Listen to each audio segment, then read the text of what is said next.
Hey there, today is Monday, April 6th, 2020. My name is Matt Fury, and you are listening to The Rough Cut.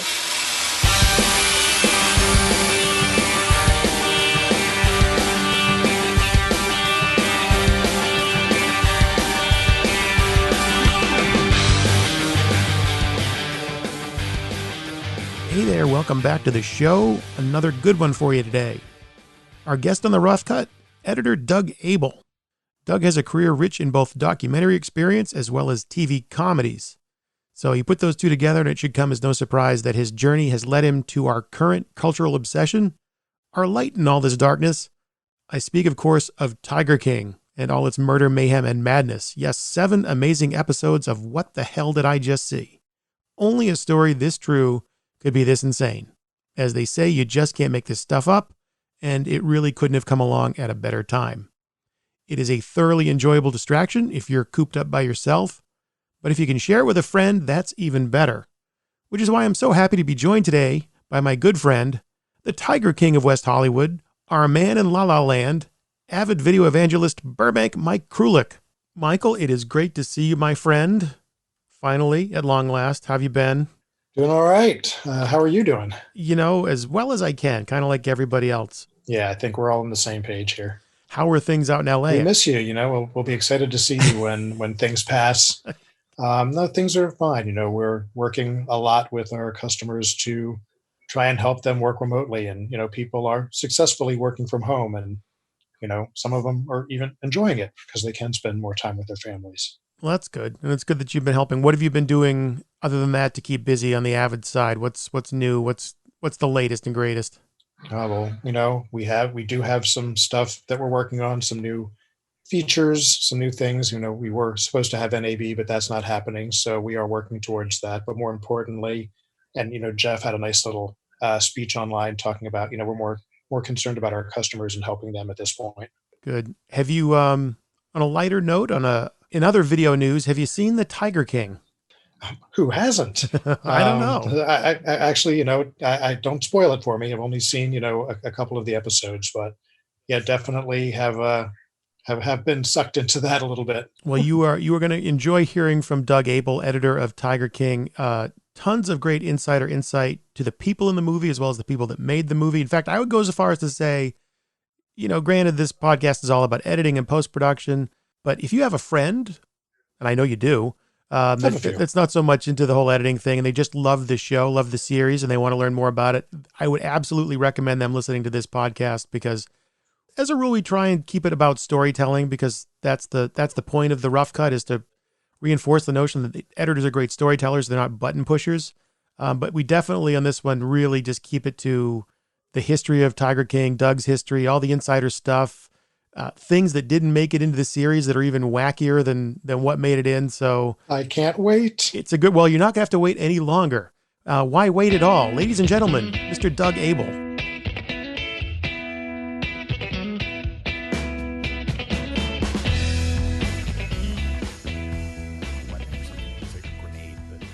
I always thought an edit room should have a sexy mic in it. It just should. I find that most editors are big on affectation in the edit suite, so I see why you would be. Yes. So the first thing I got to ask you is, how surprised are you, or are you, by the reaction to the series? I'm pretty surprised. Yes, I think obviously we're all in lockdown, so I think that's clearly a contributing factor. I think this was the perfect, not by any design. It just worked out, and we've had this air date locked in since I think September. So it was extremely surprising to us that it was as big a hit as it has been. I think what you have to perhaps know is that we were on such a tight schedule to turn it around that we didn't have a lot of time to show it to people. And this is the first time I've worked on a doc series of this length. And normally with a documentary, you show it to people and then they say stuff and you say, that guy's wrong, but that guy was right. Or she said something really smart and maybe we should do this. And there was a lot. So normally you do a lot of that. That's very helpful. We really didn't have time for that. And even if we did, who's going to sit and watch 5 hours, of this crazy, series? And so we were sort of flying blind. Netflix seemed excited about it, but it's always hard to, before any project, everybody says, "Hey, you're doing great," and you're never sure quite whether to believe them or not. But they seemed enthusiastic, and the people we did show it to, by and large, had good reactions. Definitely were confused about a few things. We, did our best to kind of fix all that. But to give you a short answer, no, we're pretty floored at the reaction, and I think we knew that it was going to be, well received in certain worlds, but we didn't really know that it was going to turn into this crazy meme cultural phenomenon. Yes, thank you. That's the phrase. It has turned into that, which is a first for me. So not expected, not anticipated. We didn't plan it. I mean, I'd like to say we were geniuses and had yes, our plan has worked, but no, it was just, I think, a combination of a good film and some dumb luck, and the times being what they are. It seems everything kind of lined up reasonably well. So we're pleased about that. Well, before we start dissecting the dumbness of the luck and the goodness of the film, one more question just about sort of the cultural and just sort of your personal experience. Now that it is out there and people are loving it and aware of it, what question do you get asked most often? Yeah, so there's a lot of, the question that I'm not going to answer is, did Carol kill her husband? So I'm not going to answer that question. I think that... Hang on, let me just scratch that one off towards the end. Okay. So I get asked that. A lot of people are asking that. I get asked that a lot, and I think I'm not going to talk about that. But people are definitely, and I think the second most common question I think is, did Joe really try to kill Carol? And I actually do have an opinion about that. I do think that, and I think the film kind of reflects it, that I think Joe was. I don't think he seriously thought $3,000 was going to get Carol in a coffin. I think that it's much more complicated than that, and I think that's something we definitely explore. I'm not saying Joe is a good guy. I don't think he's a good guy, but I that is something that I personally do not think is what he intended to do. There's a lot of other questions. I mean, as a person who, I consider myself very much an animal person. I actually ran an animal sanctuary in my in the 2000s in Woodstock, New York. And so one point of confusion that we sort of didn't realize people were going to be so confused about is everybody seems to think, well, why is Carol's place any better than Joe's? And they don't seem to quite be doing the math that she's taking the unwanted tigers, and the reason they're in cages is because you can't have a tiger run around, go to 7-Eleven, stuff like that. Even in Florida, a Florida man. So yes, there probably is a case where a Florida man did let his tiger go to 7-Eleven, but we didn't want that to happen. So that's an important thing that I think it's actually in there in the first 12 minutes. Everything you need to know is in there, but it didn't resonate enough with people. So that's a question that if we could go back in time, I think we would hit harder, and explain to folks that no, she is, the reason they're in cages is that that's where they have to be. If she could wave a magic wand and airlift them all to a jungle and train them how to be tigers, which they don't know because they were raised in captivity, I'm sure she would do so, but it's just not something that can be done. So that's a question that I think is actually a very legitimate one that I think maybe we didn't address well enough in the series. I think those are the big ones that seem to be the most people are confused about. Well, I'll try and fire at you a few more here so we can stretch this out, past 5 minutes. Okay. How did you get on this project? Right. So curiously enough, I mentioned Woodstock. One of the producers / director, Rebecca Chaiklin, actually has a house in Woodstock, and I was living in Woodstock, New York at the time, doing editing, running the animal sanctuary with my wife, Jenny Brown, but also doing some editing. Frankly, not a ton, because running that nonprofit took up most of my time. But she had been to the sanctuary. I'd given her a tour, apparently. I don't recall that point, that happening. But so she knew of me, and I certainly sort of knew of her just because of the freelance, jig that you do. You sort of talk to everybody, and everybody sort of kind of vaguely knows everybody, at least geographically. I didn't know Eric Good, but she did because she had been working with him off and on for many, many years. I think since she was in college, I think she said, I heard her say in one interview, back when he was in the more of the nightclub business. So that was kind of the connective tissue. I think she said, oh, we're doing something about animals. Oh, this guy has animals. He might like animals. Maybe he should do this. And so that's kind of, probably why I was called. I also have a reputation for doing quirkier stuff, even when it's documentaries, tends to be more on the funnier side. I do a lot of comedy stuff when it's not documentaries. So that's kind of a specialty of mine is doing more of the quirky style documentary stuff. And so that may have been a factor as well, why she reached out initially. But I believe that's it. I think she called me, and at the time I wasn't doing a lot of editing work, but I thought, oh, this sounds fun. And it's just a month of work. Oh, great. Yeah, that sounds, because at the time it was just like, oh, we're trying to do a little, sizzle reel. That's the stage it was at. This is in 2016, so quite some time ago. And I believe that's how it started. And I think the sizzle reel turned into something that was going to be, I think, proposed for a CNN series. And the idea of it was that each episode was going to discuss a different aspect of animals, and kind of the idea, the overarching theme being that humans seem to think they have dominion over animals, and so they do all sorts of things to them and with them.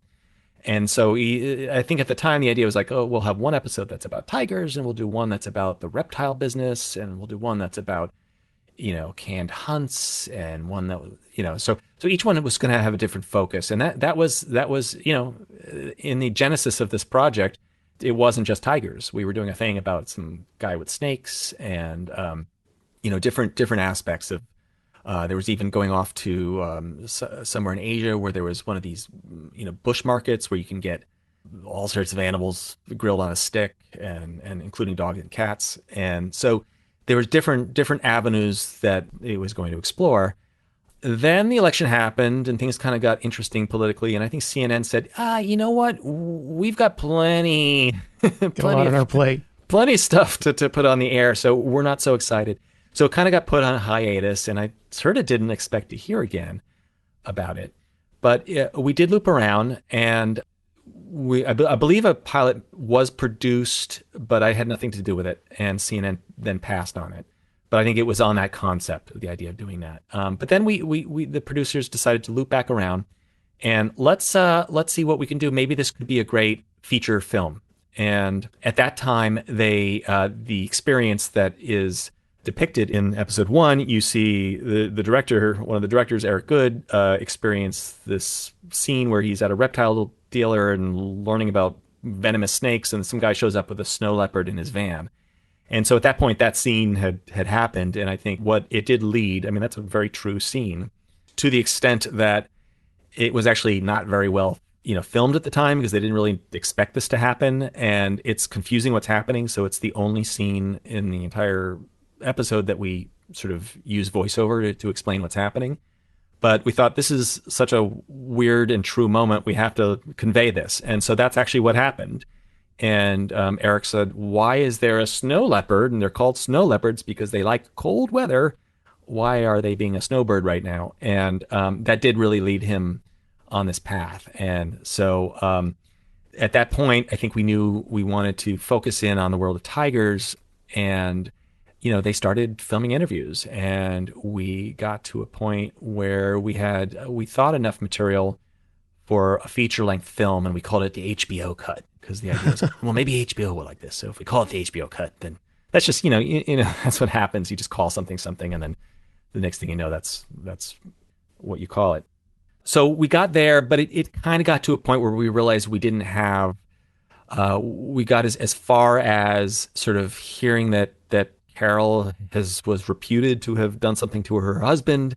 And that's as far as we had. We didn't really have enough material to to properly explore that. And so frankly, it kind of went on a hiatus. We got it as far as we could, and it went on a hiatus again. And I'm probably getting the timeline wrong on some of this, but I think perhaps maybe that's when the CNN pilot was launched, and I had nothing to do with that, so I'm not sure. But I went off and did some other project. I think that's when I worked on the Michael Moore thing, which became Fahrenheit 11/9, and that was in progress. And all of a sudden, Harvey was in the news, Right. and Harvey Weinstein.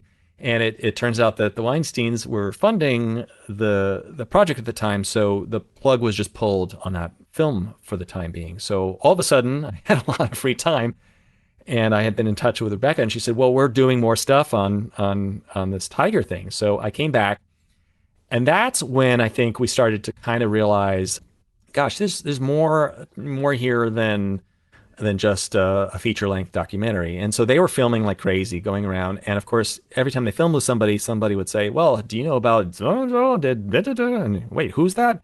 Where are they?" And so they were just gathering lots and lots of material, and everything was kind of leading to new people who were saying other things, which was leading to new people. And so that is the point at which we started to entertain the idea of turning it into a series, but still didn't quite have enough material. And I went back, finished up, once they had a different funder, finished up the Michael Moore film. And then I think, a week after that was wrapped up, I went back and then we were in full mode of trying to really develop this into a series. And it was frankly going to be a 2 or 3 parter, we thought.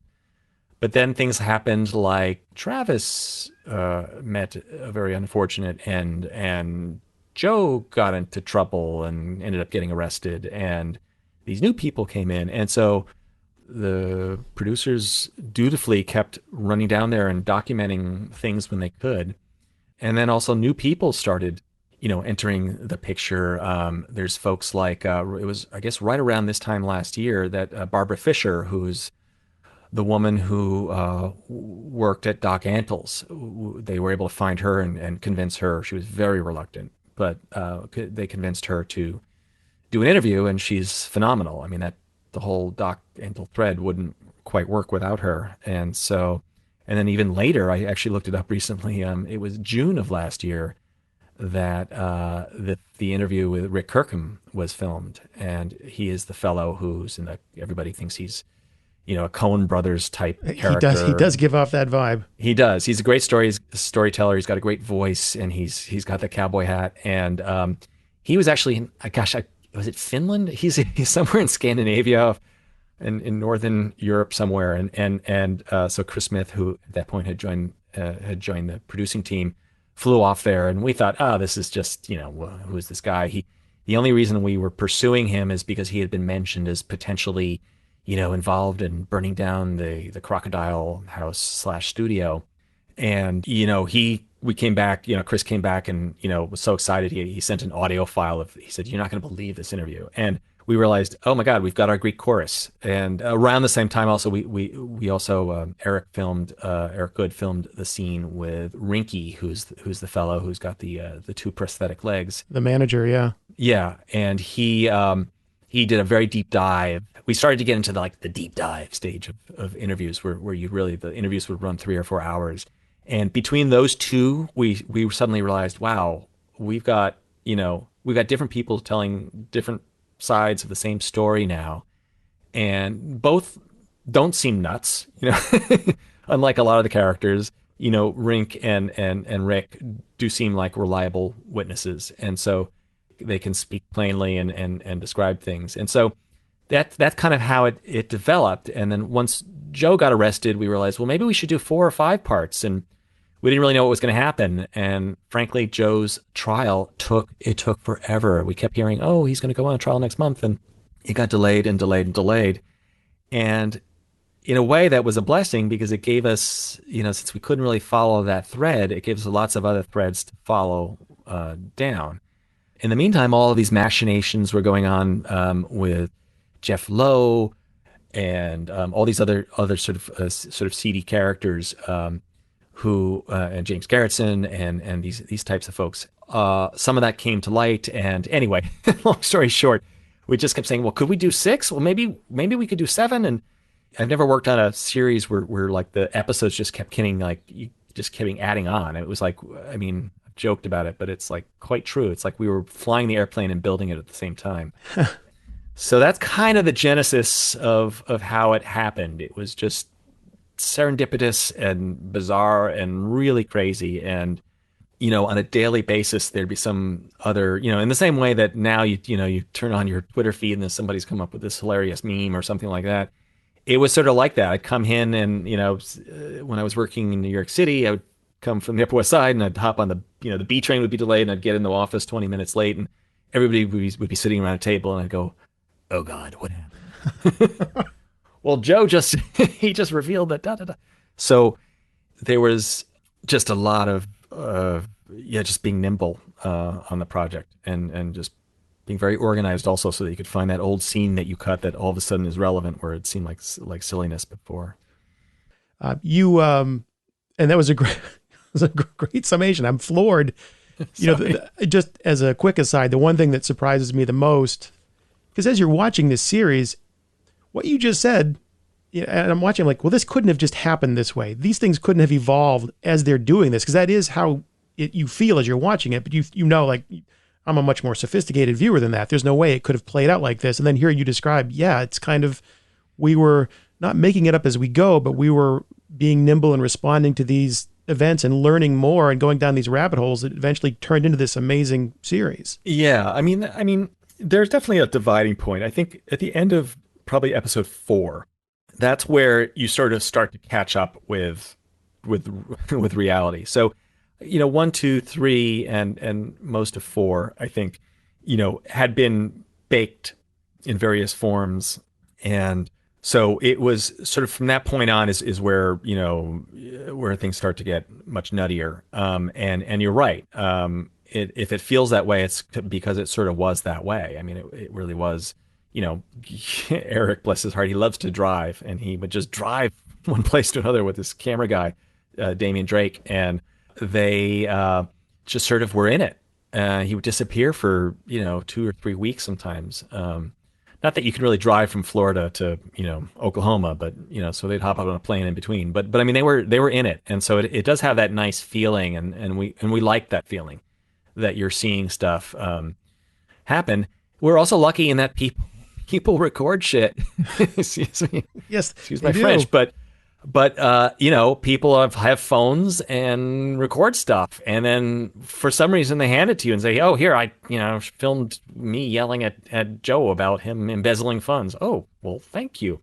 Or they will post it, and we have a very super diligent team and archival folks and research folks, and there were a number of things that they nabbed before they were taken down that became really important plot points for us to have.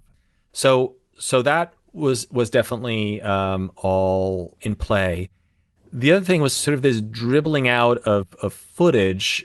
I know there's a point of confusion. A lot of people will ask me, so wait, the footage burned in the studio, and so how did you get it, or did you have a copy? And so I guess what folks don't know, and maybe it's not totally clear, is it's like, no, actually, we don't even know what that footage is. I'm sure it was lovely. We were making a film about a guy, you know, partially about a guy who was making a reality show that included another guy's internet show within it. And so that footage burning had no impact on us at all. We don't know what was in it. Maybe we did end up through various backups of other stuff that was provided to us. It's possible that we do have some of that footage. But Joe and a number of other folks who were involved with Joe's content did provide us with material. And I mean, hard drives. And a lot of it was just, you know, as you definitely get the sense, Joe recorded everything.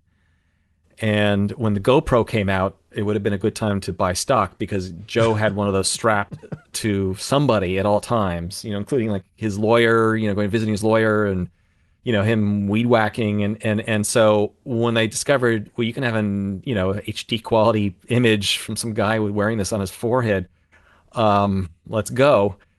there was just a lot of that stuff. And so we were swimming in that material, and a lot of crap, but a lot of really funny or interesting material came out from that stuff. So with me being kind of the solitary editor on it, we started adding editors to just help parse this thing and get it under control.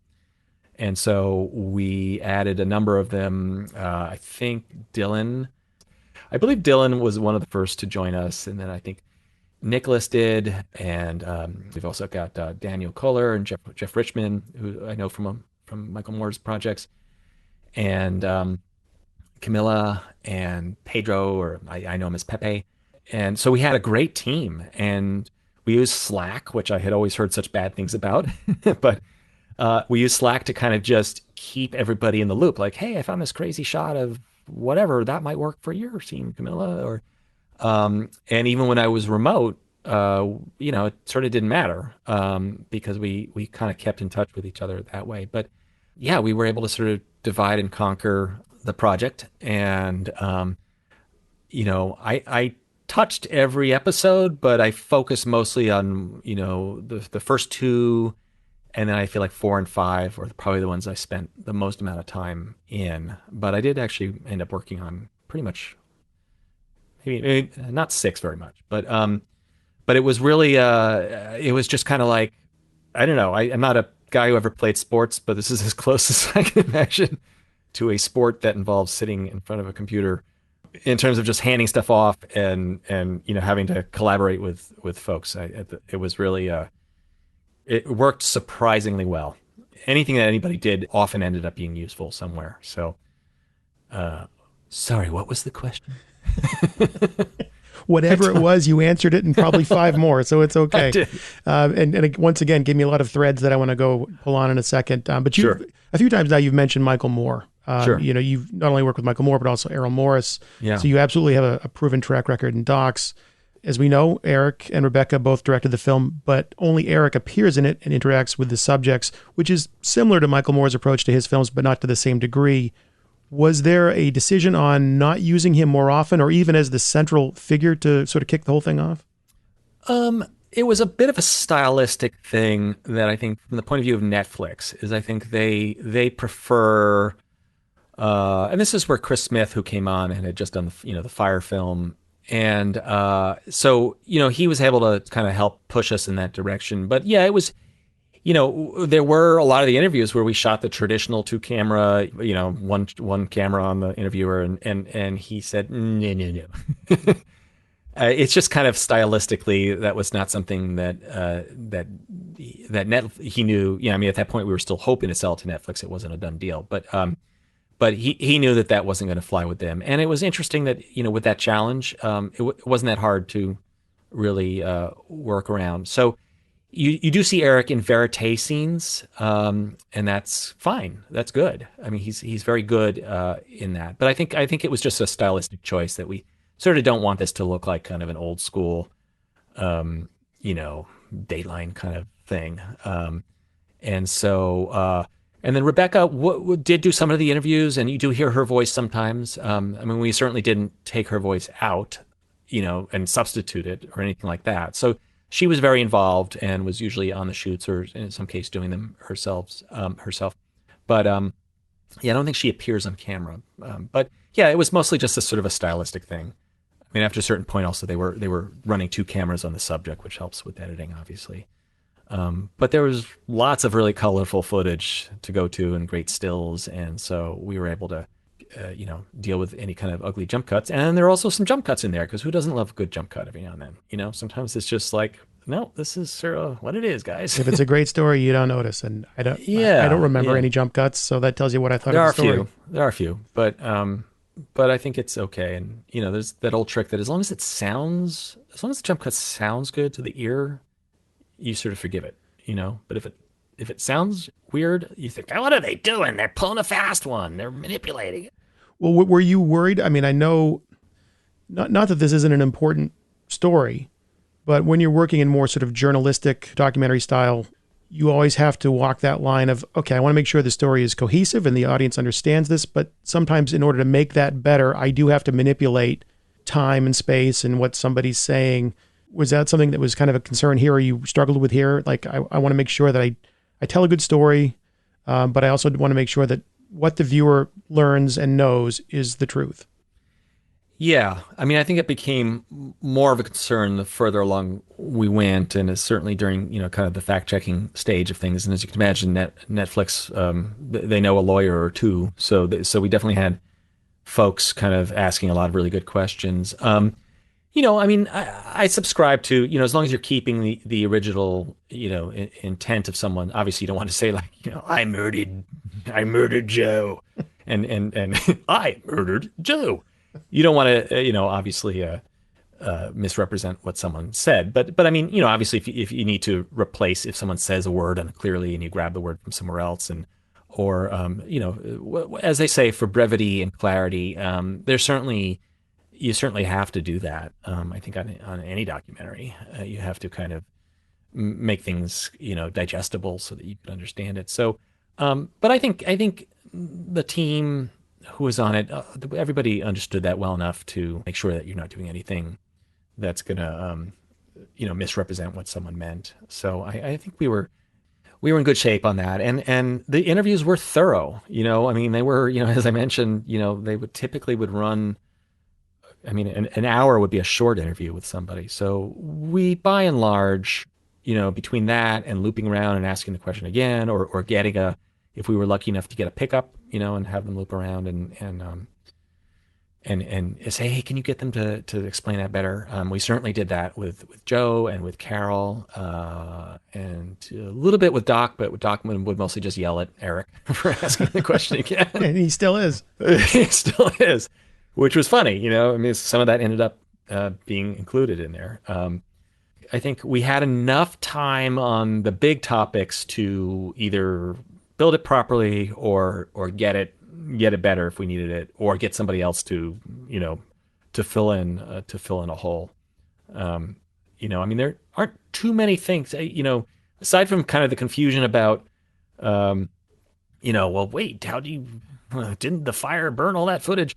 Aside from the things I've already kind of mentioned that were maybe points of confusion, I think by and large people are able to track and follow what's happening. So I think the directors did a great job at getting people to kind of, really explain it. And I'm watching the daily, so I hear them all the time. What can you just start again? Just pick that back up, and start say that whole thing again. So what was that like watching those dailies? I have to assume they're nothing like anything you've ever seen before.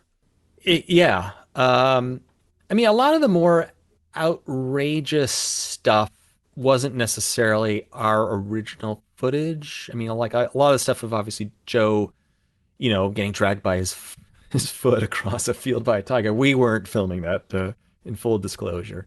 So a lot of that stuff was either found footage or footage that was provided or so. But that said, I mean, yeah, these characters are nuts. And, I've worked for folks who have a talent for just getting people to be themselves. I worked on the Metallica movie, Some Kind of Monster. Sure, yeah. And so it was Bruce Sinofsky and Joe Berlinger, and they were amazing at just kind of being flies on the wall, and they just hung out and really got amazing access. And I think that, Eric, especially with Eric being a reptile guy, he's an animal guy. He was able to relate to a lot of, he runs his own sanctuary. He's got a place called the Turtle Conservancy. He's the turtle king. He's the turtle guy. And so, and don't you dare mix up a turtle or a tortoise, or you will hear about it. I would not dream of it. I mean, yeah, don't go there. I'm trying to think if there's anybody who was particularly cagey. Jeff Lowe wasn't cagey. Jeff, well, he was cagey. Yeah, I'm going to go with cagey on Jeff Lowe. He seemed like he was being he would be a little careful with. Yeah, his he's words. very soft spoken and careful. He is careful about how he talks. And Doc is self aware to some extent, but can't really help himself. John Mariscano, who was the investigator for some of Carol's husband's disappearance, he was very careful. He didn't want to, he didn't want to throw the police under the bus, although he had some beliefs about things, maybe mistakes that were made, but he was very careful with his words. So yeah, it was a mixed bag, but by and large, you get people gabbing and they gab, and tiger people are, well, I think it's the second line in the film is animal people are nuts. Animal people are nuts. That's and right. I might be one of those people. So I think that pretty much sums it up.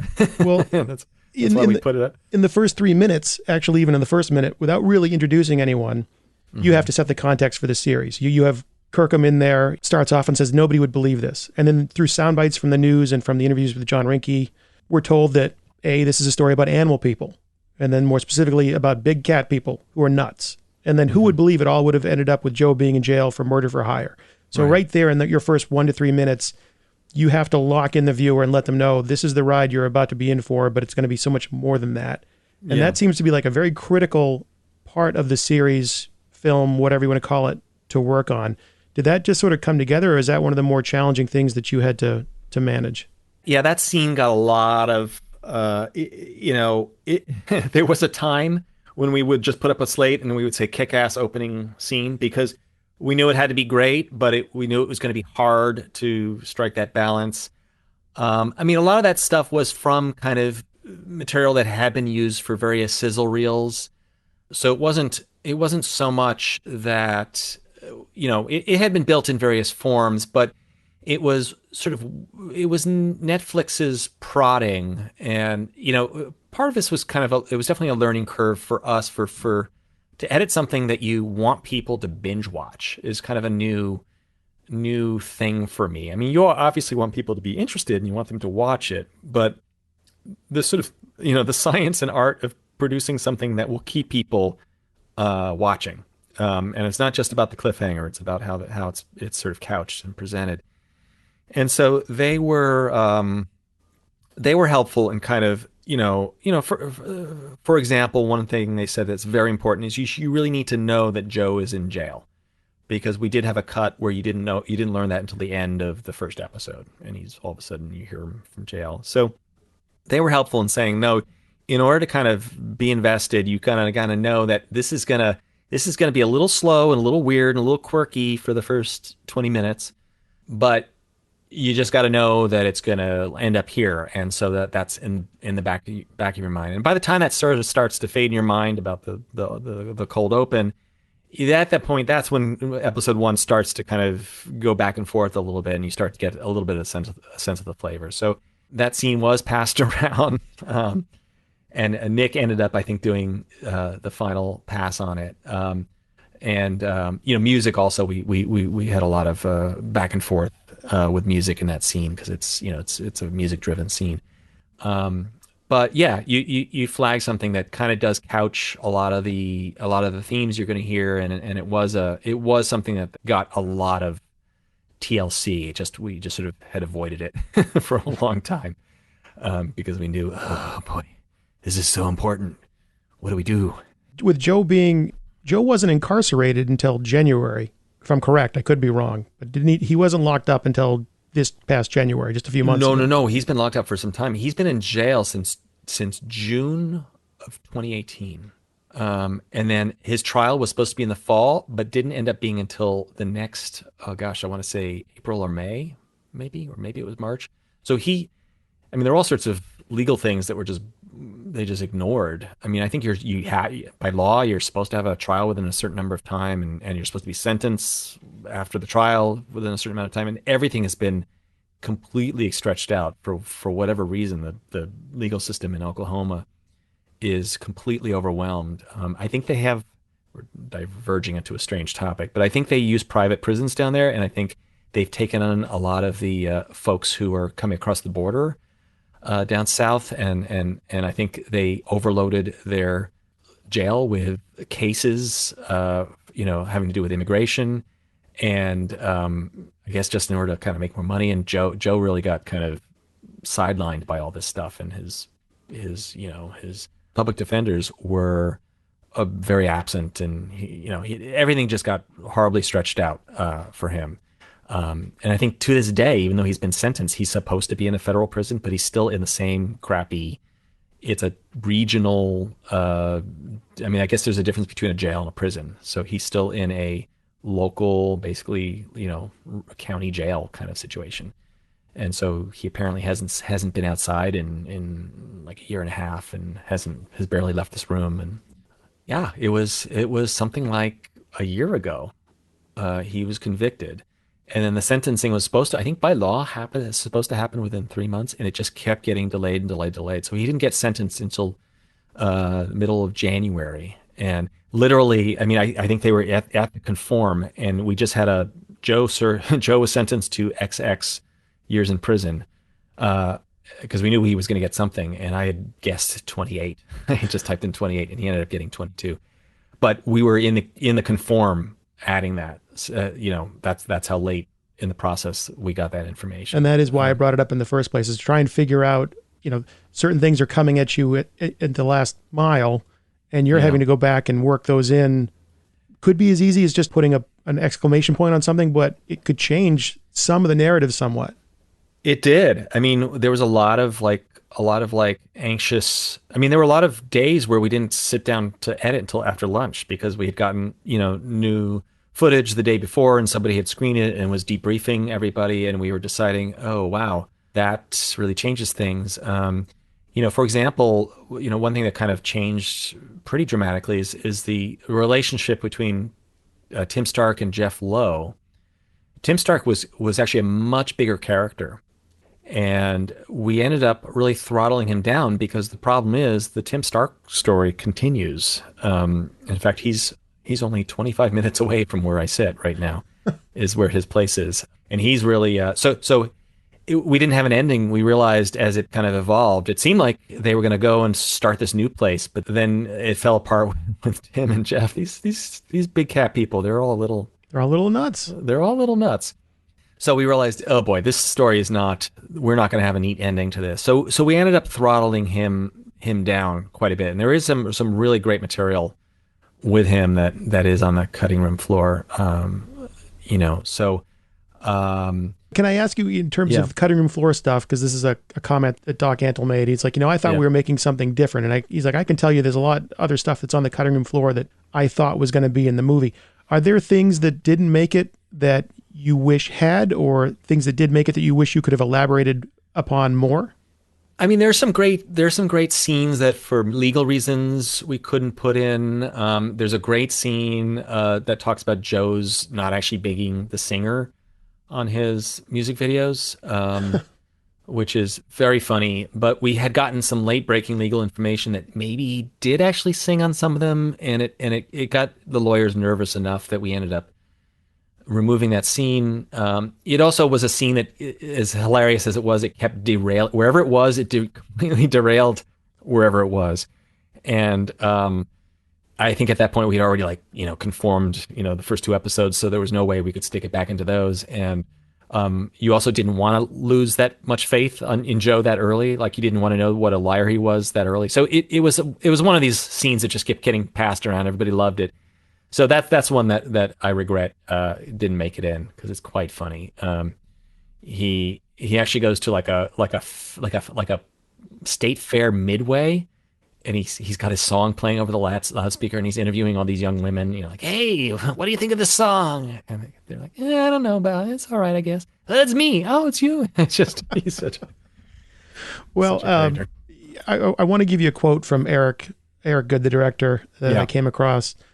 And you, I think, sort of echoed these sentiments earlier, and that is, I think Joe was a bad guy, but he's a human being, and there are parts of Joe that I empathize with.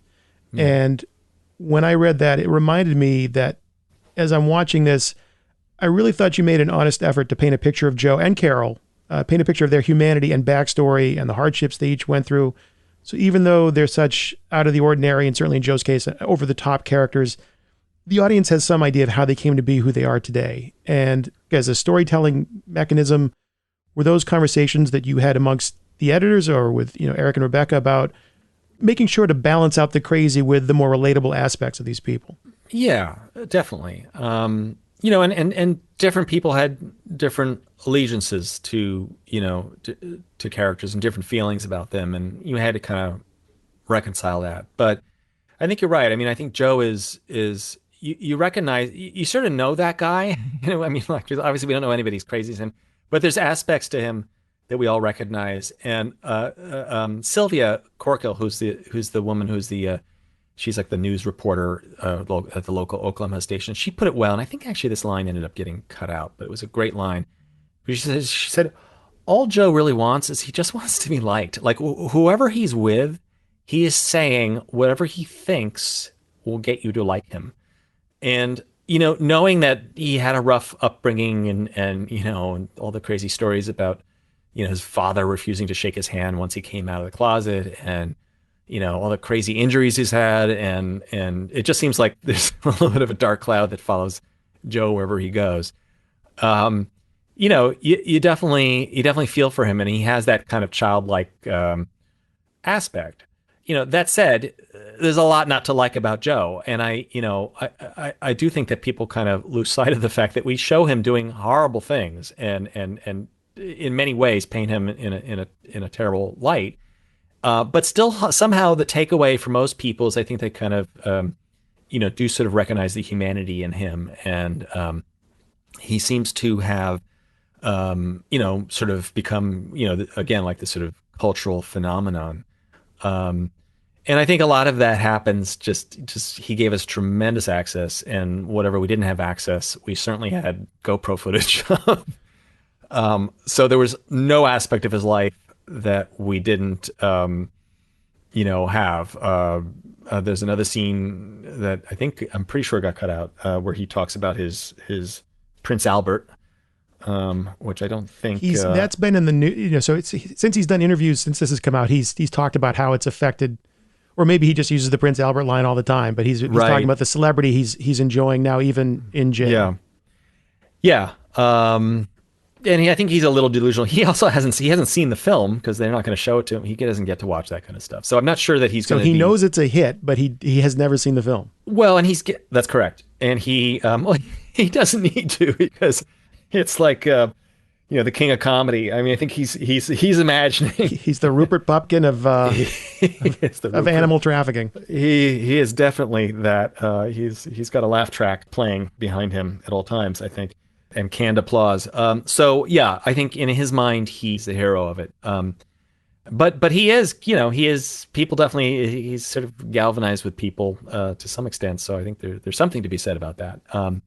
Yeah, he's definitely reveling in the attention, and that completely feeds into his personality. And I think he's he wrote a letter to our president asking for a full pardon. And I think he thinks he's going to get a response, or I think he said at one point that he had 300 people send out the same letter from different different addresses. Stranger things have happened. And so he figured at least one of them would get through. So so he's jazzed. I don't know that he knows, but I mean he's reporting. He's checking in with his husband Dylan, who has certainly seen it, and is pleased. So I'm sure he's been made aware of many aspects of it. So yeah, I would say Carol Baskin is less right. pleased. And I do think that's I was thinking about it a lot, and one of the interesting things about Carol is by her own description, she is sort of a socially awkward person. I mean, she described growing up and not having any friends, and she talked about that. I mean, not necessarily something that we put in it, but she's a socially awkward person, and I think between that and the fact that she kind of shied away from the production at a certain point and started doing fewer interviews in Howard, or she started doing joint interviews. Right. And she started to kind of depend on Howard, her husband, to kind of touch upon a lot of topics. And so she kind of shrinked away in the production. And I think between sort of the way she comes across and her kind of being less, I know we had a harder time keeping her alive in the series, and we were struggling to find stuff to kind of get her to comment, because a lot of times it was Howard, and we were like, well, Howard's swell, but we'd love to hear what Carol thinks about this. And we were having more and more trouble with that as it went on. And so I think there's, between the confusion maybe about her place that I mentioned before, and the way she comes across on camera, the people are not reacting well to her, and I don't think anybody feels great about that, because I think I can tell you this: the team certainly is very much behind her message. That was always from the beginning, is that you should not be taking these amazing animals and having them grow up so you can make a couple bucks, and then they spend their last 2 decades of their lives in a miserable cage that's just completely inadequate. I mean, it definitely is the goal of her organization, but also that's what we hope people take away from the film, is that this is not cool. And people make the confusion about, well, what if they're endangered, this and that. It doesn't work that way, guys. You're not helping the species by raising them to live their lives in a jail. Yeah, I do wish that had, I think again, with the benefit, if we had done, as you normally would on a documentary, lots of test screenings, and I think we maybe would have been flagged for us, through a little bit more time, like 3 years, we would have been maybe able to recognize that and help clarify some of those things that would have maybe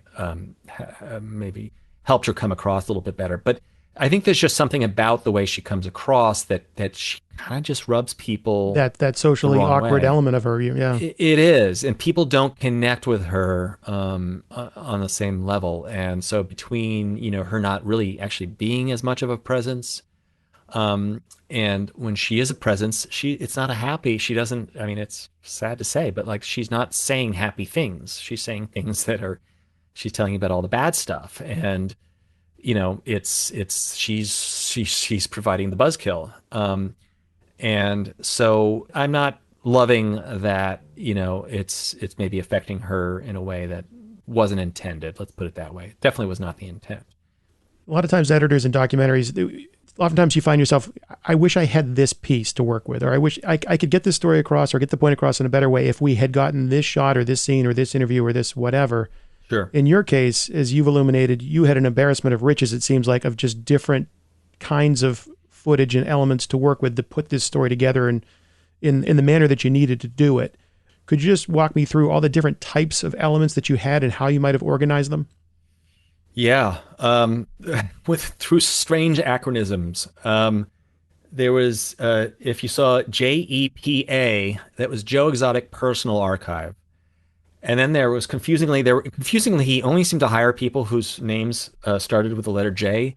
So then there was like a JPAF, which was like a different person who he had hired. So there were these different sources, and we gave them different initials just so we could track the source for obvious reasons. So there was what I'll describe as, I guess, found footage, in terms of just different people who had either filmed something and it got saved on a hard drive. There was lots of that. There were things, I mean, you see it in the film, that guy, the guy with the long beard, his name is Dennis Hill. Thank you, IMDb.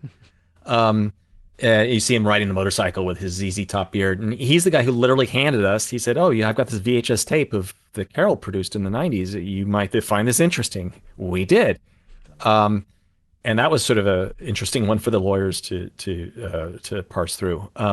But that's where that tape came from, and we ended up, most of the footage, if not all of the footage, we got of Dawn, and and certainly Carol's, the earlier days where she felt differently about cats, that all came from there. So there was footage that was sort of provided intentionally, and then there was footage that was sort of got in our laps through other methods. There's of course the usual stock footage, of which there's not much, but there's the occasional Getty shot in there, aerial of this or that. And then, we had shot, so much interviews. There was also some stuff that had been shot undercover using like one of those button camera type deals. And that was, some of that ended up being used. Some of the material of James Garretson is used. And I'm not sure how that worked legally, but I'm sure it was all done on the up and up. Of course. Some sort of arrangement must have been made, because I know that was something that we were worried about at one point. Let's see what else. I mean, there's Joe's, obviously, the stuff that was out there publicly. I mean, all those music videos were online. I just don't think people had noticed them before. And he produced his hour-long whatever show, which was mostly him playing music videos and playing. Joe Exotic TV, is that his? Joe Exotic TV. Watched by 80 people at a time worldwide? Yep, 80 people every night. And but there was a lot of content. Some of those were sort of archived in a relatively poor quality format, but enough that you could kind of tell what was going on. So we had all that material. Everybody was generous with stills, and so we had lots and lots of stills to work with. From different folks. Just providing stills, and you can ask anybody, and people are usually happy to give you their. Well, it sounds like you had photos. the perfect storm of people that either wanted attention for themselves or for whatever their message was, where in a lot of circumstances like this, you'd have to pry that out of people. But here you had people just like, yeah, put me in. I got tons of stuff. I got an old VHS tape. Yeah. We were lucky that way. But also, I mean, the interviews were covering, we would always ask, I mean, as you sort of interview 101, like, well, tell me about your childhood. How did you grow up? How did you become interested? So, people knew that we were covering their earlier lives. And so it was not an unreasonable thing to ask, like, hey, do you have any pictures of yourself as a kid or whatever? And so, and there's so much great stuff, great material of Doc Antle, because he was in the business, and he had done all these funny, well, they're funny now, but these sort of hokey commercials with his tigers and, all the stuff on talk shows and stuff like that. So that stuff was what we were able to use. And we were pretty much able, there were a few things we couldn't get. One that really bummed me out was there was right before the scene where you see Saf's arm being removed. There is an NBC feed where the guy he's a reporter and he's saying, okay, let me give you this, he interviews Joe, he gets his spelling, and then he says, okay, so which was the tiger that did it? And you see a shot of the tiger, and then he like sticks his head in a little photo bomb, and he goes, okay, so to the edit, this is the tiger that damaged the arm. This is tiger number 7. This is the one you should show when we're talking about ripping off the arm. And I just thought it was just an even better opening than just with the traditional 911. What's the emergency? That's a pretty strong open if you can go with that. But it was even better with this beforehand, because it like, wait, what? Yeah. And but NBC was not willing to allow us to use raw footage that hadn't aired, especially with a reporter in it. So we shrugged it off and said, well, I guess we'll just go with the footage of the arm being ripped off that we already have, that Joe handed to us. Well, how about the sheer amount of content? I mean, you talked about how important the interviews were and that you were exhaustive in your interview process to make sure you could cover things like, tell me about your childhood. Yeah. We haven't talked too much about the mechanics of post-production and how you guys did everything, but how did you manage that? How did you manage that personally in editorial? You've got these hours of just talking head stuff. How do you get through that to find, the gold? So, we ScriptSync saved our ass. we used, I mean, I can't tell you how often we were just searching for phrases, and the production was really generous with getting everything transcribed. And, it's traditional that you would transcribe a sit-down interview. That's not unusual. But if there was something like a walk and talk kind of thing, and there was lots of good stuff, I would say, hey, just let's do it. Let's get it in there, because there's no way I could have managed all this. And I mean, there's people who I personally exhaustively watched head to tail and did, first pass selects, second pass, and all that stuff. Obviously you're sharing all those bins, and it's easy to find people's passes. But there are times when I had to cut something and I had never even watched the footage before. And so that was a super, super valuable tool for us. The fact that we were, either in the same office or easily reachable. And so communicating with folks and saying like, hey, where did you ever like pull anything about this, on this topic, and people would chime in, and then just, send a bin over, made it, streamlined it quite a bit. And we were definitely falling behind on stuff. And so the solution was, let's get another editor in here. Let's get another, let's get a junior editor. Let's get another assistant to do nothing but this. And so we threw a lot of people at it. I mean, you saw the list of credits. A lot of people worked on this, and towards the end, it was pretty much all of us simultaneously. So is that 7 people? I don't have the count in front of me. Five are in the credits for editors in the actual show. If you check out IMDb, there's a couple of editors that are, well, actually, they showed up in the credits as co-editors, and they're listed in IMDb under the editor list. Yeah. We used Vimeo to post. I know Netflix has their own little thing they use. I forget what it's called. But we basically use Vimeo to share cuts of things with folks. Eric Good was often out on the road. Rebecca was often, Chaiklin was often out on running around. Chris is doing a number of projects. Sort of, he's always juggling a few things and was in and out of the office. And I was also remote, so it was a good way for me if I wanted to watch a cut in the living room, instead of in the edit room. If I wanted to just relax and kind of look at someone else's episode that they've been cranking away on, I would just watch it off Vimeo. So that was super helpful. And I would use I had a little workflow set up with I'd get the Avid export going, and then it would go in. The media encoder would grab it and crunch it, and then upload it into Vimeo, and pretty much I would go and eat dinner while that was happening. And so that was, at times really was very streamlined way to do it. Before we were all quarantined, the internet was working really fast. Yeah. So that was, it wasn't anything terribly revolutionary, but I think, just the producers not being penny wise, pound foolish about transcripts, because I know they're not cheap to get done, and the automated ones are terrible.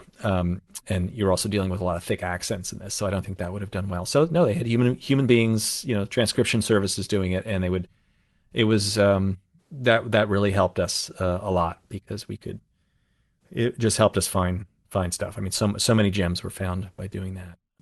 One thing I wanted to ask you goes back to somebody you had worked with before, and that's Errol Morris. Mm-hmm. He did a film in the late 80s called The Thin Blue Line, which I'm sure you're familiar with. Yeah. And that was a film about a man convicted of killing a police officer. And through the work that Errol Morris did in there, the questions that he asked, the issues that he raised, the conviction was overturned, and the man was released from prison. Yeah. And again, that film is credited with playing a huge role in that happening. Sure. And now you have these people watching Tiger King and getting emotionally invested in it, and there are questions being raised about Joe's fair treatment. You even talked about the justice system, and guilty or not, how it might have failed him so far in terms of how he's been treated and managed. Sure. And then, of course, the Carol question that you don't want to get into, and I understand why. Mm-hmm. But that, the investigators down in her neck of the woods are now saying, you know what, maybe we should be asking a few more questions. Do you think Tiger King, the film, is actually going to have, in some way, shape, or form, an impact the way that Thin Blue Line did? If I were a betting man, I would say no. But because the story, it was, at the time, it was covered in People magazine. I don't know if it was the cover or not, but there was a big spread about it. And it's been kept alive on the internet long enough that I think anybody who would have a reason to know anything would already know about it. So I don't anticipate that. And someone mentioned to me that they thought the way the sheriff was, I don't know if it's the sheriff, the way the investigators were framing things was kind of aggressive and inappropriate. And so I hope they dial that down too, because if they come up with nothing, it's them being, just dragging someone's name that maybe doesn't deserve it. I don't expect that. If it did happen, that would be obviously incredible. But I don't think that's the expectation. We really did dive very deep into it, and I forgive me if I said this before, because I've talked quite a bit about this. But we did find people who had never spoken publicly about it, and we did present some new theories. But I feel like we did a very deep and thorough look, and we came to no conclusions, and so I think that's where it's probably going to stay. But you never know. You never Tiger know. King. Well, we've talked Tiger a lot King. about obviously Tiger King, and we talked about your work in documentary, and even a tiny bit about working in television. But I often make the mistake of not asking somebody how they got their start. Yeah. And I was reminded of that the other day from somebody that wrote in, and I thought, yeah, I should make sure to check in and just say, Doug, how'd you get your start in the business, and what made you want to be an editor? Well, I've been making films. So my best friend, I grew up in New York City on the Upper West Side, and my best friend growing up, his parents were filmmakers, of course. And they actually did stuff early on, in the early days of Sesame Street. They would do these little like, what's it like to be a fireman? And they would do these little, and they would hire, freelancers to do this stuff. It was a really great source of for a lot of these filmmakers who were struggling with their own little documentaries. And anyway, so in these old apartments that these pre-war apartments, they had what they called the maid's room, which nobody ever obviously nobody had maids anymore, but you'd use it for your junk and or whatever. Their maid's room was an editing room, and so I've been familiar with this stuff since I was literally a tween and was making little movies when I was a teenager, and then went to school, got a general liberal arts, but had been making films and all along. And I was interested in all aspects. I loved filming. I was interested in directing. I wanted to be a writer.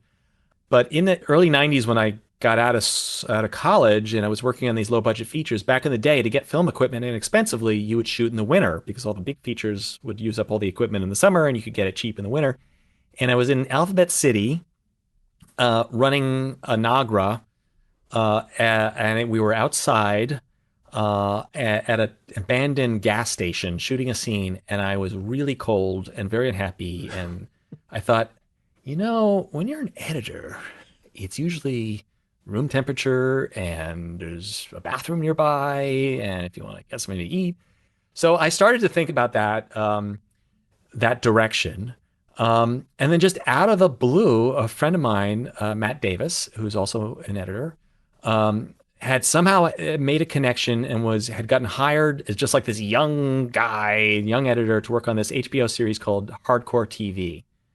And at this point, I had done assistant editing and I'd done a lot of different things, so I had some chops. But we basically got hired as these young, kids who could just like crunch and just work crazy hours and just do this goofy low budget show, which was on HBO, was sort of like kind of like a spoof parody show, and that was kind of my first gig. Was this sort of silly HBO show called Hardcore TV, and then just kept at it. Did lots of stuff for if not free, super low budget stuff, and just kind of slowly built it up. But I got to, I think for me, like two sort of big things was I did get hired to work on a Nickelodeon show called The Adventures of Pete and Pete, Right. which is a great show. I loved Yeah, it it so was. much. And what was great about it is they would get young directors who were really interested in doing narrative feature work, and so worked with a bunch of people who ended up going on to really great things. And also just learned a lot about like, you just got to crunch, and you're dealing with kids, who have limited shooting schedules, and it was tough. And they're shooting on film, and it was really challenging. So a lot of it was made in, you would make it in the edit room, and it was a voiceover driven show, so you were able to kind of fix things that way if you needed to. So that led to me working with one of the directors on the Dana Carvey show, the ill-fated Dana Carvey show. And that's really, if there was like a ground zero for my career, that's where I met all these comedy people. And that branched out. So because that show had, not only Dana Carvey, but it had Stephen Colbert and Steve Carell and all these just, Louis C.K. and, just a potpourri of all these comedy folks. And so I ended up getting a lot of work just based on knowing people and having that shared experience of that nightmare that show was. So, that's kind of how it starts. And then, once you're, I always joke that being an editor is 10% creativity and 90% good hygiene, and just being, a person who's, pleasant to be in a room with. So So I think I could check that box reasonably well. And I bought an Avid very early on. Thank you. Well, the first thing I did is I bought a 9 gig drive, and I would rent it to production. What more could you ever need? That's everything. I had it. But I used it because I found that a lot of these low budget projects would run out of money, and then like you'd end up having to like dump all the media because the drives were so expensive. And I'd spend half my life recapturing material that once the project got funded again. So I bought my 9 gig drive, and then I thought, oh, I should have something to attach this to, and so I ended up buying an Avid. And then most people work in the other direction, but that's very creative of you. Well, here's a funny story related to Avid. I bought an Avid. And I forget who the local dealer was. I want to say they were in Chelsea at the time. I don't know if they're still in business, but they accidentally shipped me 2. And I was working at my apartment on the Upper West Side, which didn't have a freight elevator. And those Mitsubishi monitors, those 19-inch, that each one was like, 400 pounds. Yep. I mean, I couldn't even walk through my apartment. I thought, this is weird. Like, what's going on here? But I was very honest, and I called up and I said, I think you guys might actually shipped me 2 of these things. So always the Boy Scout. But yeah, so I got involved in that and then ended up renting an office in the Flatiron district, and ended up partnering with somebody else who had a bunch of Avids and knew how to like network them together, which was kind of cool. And so just been kind of, and it's always been my tool of choice. I've been down the road on a couple of the other, with Final Cut and Premiere, and I'm just, the best way I could explain it is when I'm at the Avid, it's just like, I don't have to think. I can just, just edit away. It's just so deep in my synapses of how to do stuff. And it's it's well designed. So, there's a reason why it works on a synaptic level, because it was designed originally by filmmakers and not by engineers at Apple. And so it's always been just absolutely more or less a deal breaker if they're not using that. So give you that little plug there. That ain't bad. I might have to rework this so that goes at the front, but that's okay. If you had to co-edit a documentary with either Joe, Carol, Jeff Lowe, or Doc Antle, who would you choose? Oh boy. I would want to co-edit it with Carol, actually, because I think Carol needs that. She needs a little help on that front. And I know I'm more aligned with her worldview than vis-a-vis animals anyhow than any of those other guys. And so I think I could be of most help to Carol. I don't think she'd want me at this point, but I mean, I think that I would have the most to offer her. And I think, Beautiful, Wild and Free is definitely a tremendous work of art as a music video, but I think maybe it could have been a little better with some, better cutting and, thinking that through a little bit. Who better to help her with that than the Boy Scout editor himself? That's right. Well, what do you say, Burmac Mike? Didn't I tell you that was going to be wild? Yeah, that was pretty amazing. I am so excited to actually finish it now. Yes, Doug really delivered the goods, both on the screen in Tiger King and here on the Rough Cut. A big thank you to him.